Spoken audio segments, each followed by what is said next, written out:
فرض کړئ چې ټي د کوچنۍ ټي تابع موږ ته په یو ښار کې د ټي تودوخې درجه په سانتیګراد سره له نیمې شپې څخه کوچنۍ ټي ساعتونه وروسته وخت کې راښیي چې د تابع ګراف یې په لاندې ډول رسم شوی.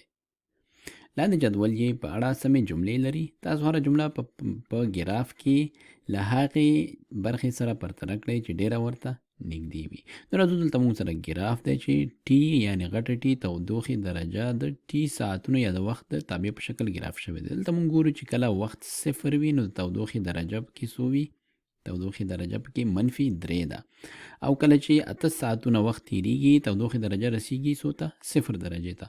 همدارنګه بیا مخ په زیاتېدو راځي او تر څو پورې دلته 12 بجې شو یوه 2 بجو کې د ماسپښین د تودوخې درجه هغه نسبي اعظمي نقطې ته رسیږي. کیدای شي دا مطلقه اعظمي نقطه وي خو دلته موږ داسې فرضوو چې دا نسبي اعظمي نقطه ده. له دې څخه وروسته کمیږي مخ په بیرته کمیږي تر د ماښام 8 پورې بیرته 0 درجې ته رسیږي او له دې څخه وروسته همداسې ښکته روان دی. دلته موږ ته نیمې شپې څخه وروسته ټي ساعتونه ویلي نو معنا دا چې دغه وخت نیمه شپه ده، دا به سهار 8 بجې شي، ماسپښین 2 بجې همداسې پسې وړاندې ځو. راځو دلته وایي د ګراف برخو کې د وای محور سره تقاطع نقطه. دلته موږ ګورو چې د وای محور سره تقاطع نقطه دې ځای کې ده. دلته وخت څو دی؟ 0 دی، یعنی نیمه شپه ده او تودوخې درجه منفي 3 ده. نو راځو دلته جملو کې ګورو. دلته وایي دا جمله وایي چې د ورځې په پیل کې د تودوخې درجه منفي 3 سانتیګراد وه. دا بیخي سمه ده ځکه نیمې شپې نه وروسته 12 بجو نه وروسته نوې ورځ شروع کېږي نو دا د اصلي ورځې پیل همدا دی. نو دلته تودوخې درجه منفي 3 وه. نو موږ کولی شو چې دا جمله راواخلو او دې سره یې مقابل کې ولیکو، دا دواړه سره پرتلې وړ دي. نو دا جمله موږ دلته ځای پر ځای کړله، له دې ځای څخه م راواخیسته. نو د وای محور سره تقاطع نقطه موږ ته دا راښیي چې د ورځې په پیل کې د تودوخې درجه منفي 3 سانتیګراد وه. راځو مثبت یا منفي انټروال ګورو.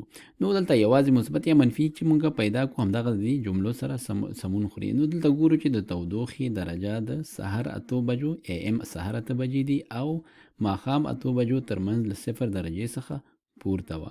نو مثبت یا منفي انټروال دا معنا نه ده چې په دې کې د تابع ګراف مخ په زیاتېدو یا کمیدو وي. معنا دا چې د تابع قیمت پکې څنګه وي؟ د 0 څخه پورته وي، مثبت وي. نو او یا منفي دا معنا چې د ایکس محور یا د 0 څخه ښکته یعنی منفي وي. نو راځو دلته ګورو چې د تابع د تودوخې درجه کوم ځای کې مثبت ده. دې ځای کې سهار 8 بجې ښکاري، داسې مخ په زیاتېدو راځي او تر دې ځای پورې دلته دغه 2 نقطې دا 20 ساعتونه راځي. 20 ساعتونه څو بجې راځي؟ 12 بجې چې دا شي 2 ساعتونه ورسره زیات کو 8 بجې. نو د سهار 8 نه ماښام 8 پورې دغه برخه کې دی د تودوخې درجه څنګه ده؟ 0 څخه ډیره یعنی مثبت ده. نو دا جمله بیخي سمه راځي او په سم ځای کې هم موقعیت لري. معنا چې دا جمله د دې برخې سره سمه ده. نو یو ځل بیا مونږ خبره کوو چې مونږ یوازې دلته اوس مثبت انټروال ولیدلو، منفي انټروال کتل لپاره اړتیا نشته. زه یوازې په همدې سره هم زموږ ځواب سم راځي. راځو درېمې جملې ته. دلته وایي چې متزاید یا متناقص انټروال. نو یو ځل بیا راځو ګورو دا معنا چې څومره د ساعتونه ډیریږي هماغومره به د تودوخې درجه ورسره څنګه کېږي؟